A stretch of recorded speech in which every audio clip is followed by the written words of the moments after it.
All right, Coach, this past weekend you were at home hosting Western New Mexico. Talk about what you saw from your team, especially in the second half as you pulled away from the Mustangs. Well, second half I thought we played a really good football game as a team. We really did. Got back to playing better on defense. I didn't think we played bad on defense. We missed some tackles and we just kind of played on our heels a little bit in that first half. But second half I thought that looked more like Angelo State on both offense and defense. I thought offensively we played well all day. We really did, and ran the ball for over 200, threw it for right at 200, and if you can do that and play good defense, you're going to win a lot of football games. So was very impressed with how the offense was clicking and doing things, and like you mentioned, the second half I thought defensively really stepped it up as well. Special teams were good, not great in where we want to be, but we blocked an extra point and did some things too. Anytime you block a kick in a game, stats are you win, and so we want to continue to work on blocking some kicks and getting some better returns. But overall, very happy with the win, and look forward to continue to improve as a football team to move on through this conference schedule.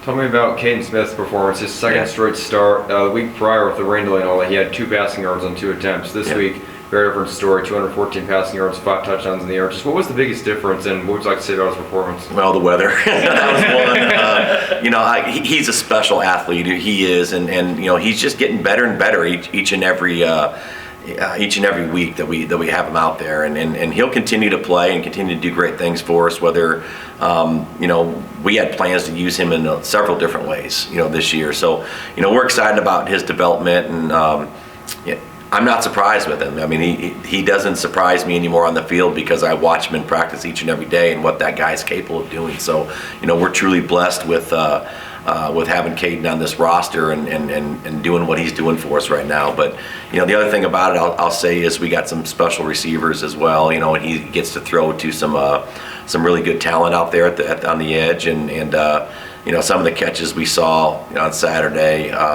were Hunter Wallace's touchdown catch is one of the best catches I've seen. He ended up catching like the bottom half of the ball. I mean, it was something special. But we just have a really group there that helps Kaden continue in his development, and I'd be crazy not to mention Coach Kilmer, getting him ready to go each and every week. And those guys understand in that room you're one play away from getting in there and getting opportunities. And Caden's really done a great job for us through this stretch. And what are the biggest focuses this week going into your bye week before welcoming UTPB in town the following week? Well, it's getting healthy and getting better. We need to. We talked about it after the game. We can't have a bye week and not get better as a football team. So that comes in several different ways. You get better by getting healthy. You get better by focusing on small things, in special teams, and work on some basics in that part of it. And obviously we'll be game planning. Having that bye week before a great football team like UTPB coming in town, that's always a bonus for us. So getting a couple extra practices in with preparation for it's what could end up being a top 10 matchup if they get by Midwestern State this week. It's going to be 2 really good football teams playing in a couple weeks here at Angelo State. So we're excited about that, and just continue to get better as a football team. That's what it comes down to. You can't take a bye week and stay the same. You got to get better, and hopefully we do.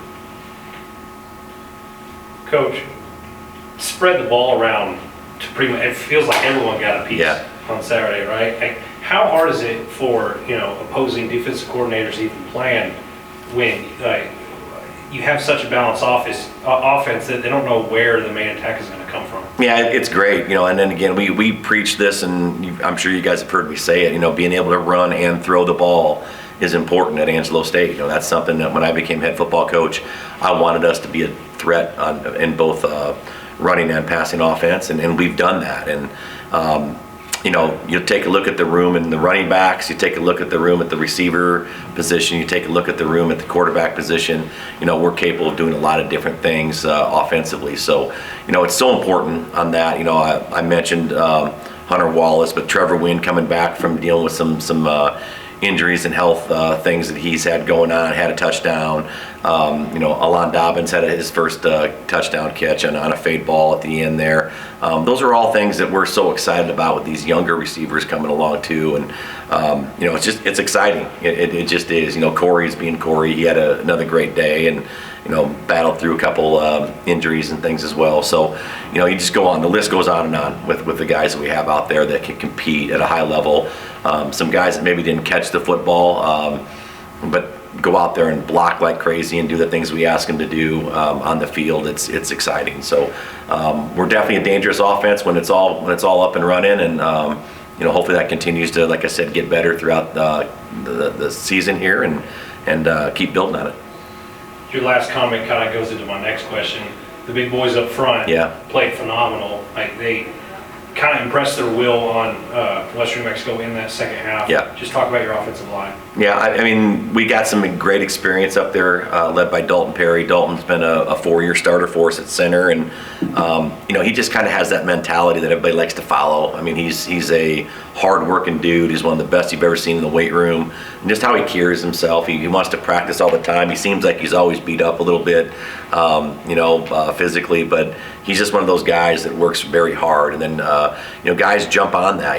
We see a lot of development in there. Coach Weber's done an awesome job of continuing to get those guys ready to play. Kobe Singleton's another one that's been around and has played a lot of football for us at one of our guard positions. But a lot of those other guys are newer to the starting lineup, but have been at Angelo State and have been developed by our staff. And they're a physical group. They're a proud group.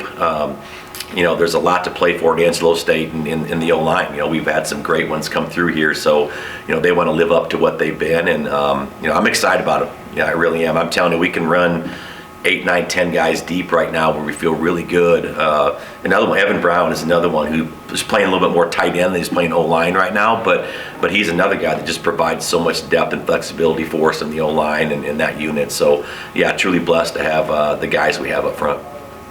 It's funny you mentioned some of those names a couple questions ago, because that leads me to my question. You had a couple firsts on the opposite side of the ball, Trevor Wynn and Alon Dobbins catching their first career touchdown passes, and then you also had a couple of rushers making their debuts this season, Israel Coloso and Ashton Dickens. Yeah. Just talk about those guys in particular, and even some of the other guys who I didn't even name, who are making their first for this team thus far. Yeah, I mean, you mentioned Ashton and Israel. Like, those guys are so talented, and they haven't had the opportunity yet. You got some really good ones ahead of those guys, and we don't lose a single one of those kids, moving into next year. I mean, like, we got everybody back in the running back room, and a lot of them back in the receiver room and that. But it's just continuing to recruit great student athletes, guys that are committed to the process of getting a degree, and guys that are serious about coming out and being football junkies and practicing hard and doing the things we ask them to do in the weight room.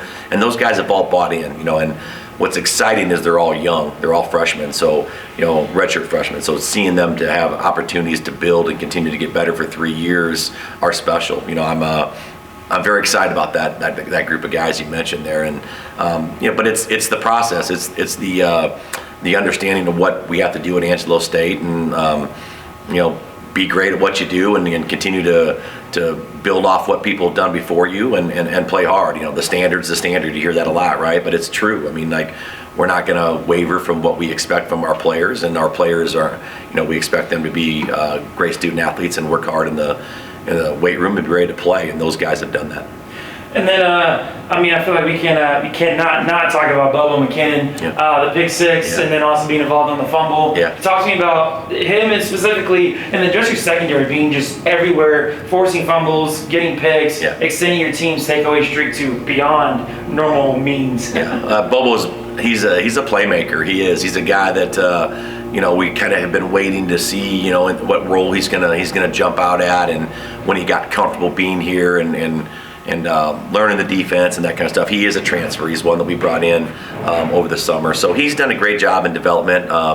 He's a true worker, I'll tell you that. He listens. He's yes sir, no sir on everything, and trying to learn what we're doing. And he's playing with at the corner position with two guys that have been here a long time, got a lot of reps, and so he's just a guy that I'm so proud of. I mean, he made a great interception and ran that back for a touchdown. He had some great blocks in front of him on that return, which was awesome. He stripped the ball out on a fumble as well. He was about this close to having a second touchdown. His knee was down when he picked it up, and if he was about that much more, he was probably out again. So really proud of Bobo, and the whole back end has done a great job. We continue to get better. We're building good depth there. Guys that have stepped up and done some good things for us. With it, and it's exciting. I think Marquise is a guy that you can see continuing to get better and better each and every game, and we hope he does that. Xavier Walton, in my opinion, is one of the best defensive backs in the conference, hands down, and he continues to be our leader back there. But Trey Liger and those guys and Day and they understand it because they've been in the program, and they've sat behind some really good players and learned and that kind of thing. So excited about that group.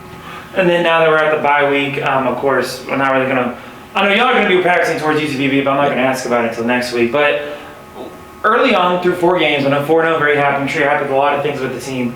Is there any specific position group or player that has stood out, or maybe not getting the recognition they deserve through these 4 victories thus far? Yeah, I mean, I would say the back end, because again, they were new out of it, and a couple of our young D linemen that have really stepped up and done some great things for us. We can just continue to build awesome depth there in the D line, and we feel more and more comfortable that we can roll some other guys in there and get some pressure to the quarterback. Just some guys that have just jumped out and did that we feel excited about, and then I'll also put in our X-point field goal units. We're kicking the ball better and doing some things there. Rance has done a decent job with that. We're going to continue to call on him for that and continue to get better. Thank you, Coach. Thank you, Coach. Thank you all. Have a good day. You too.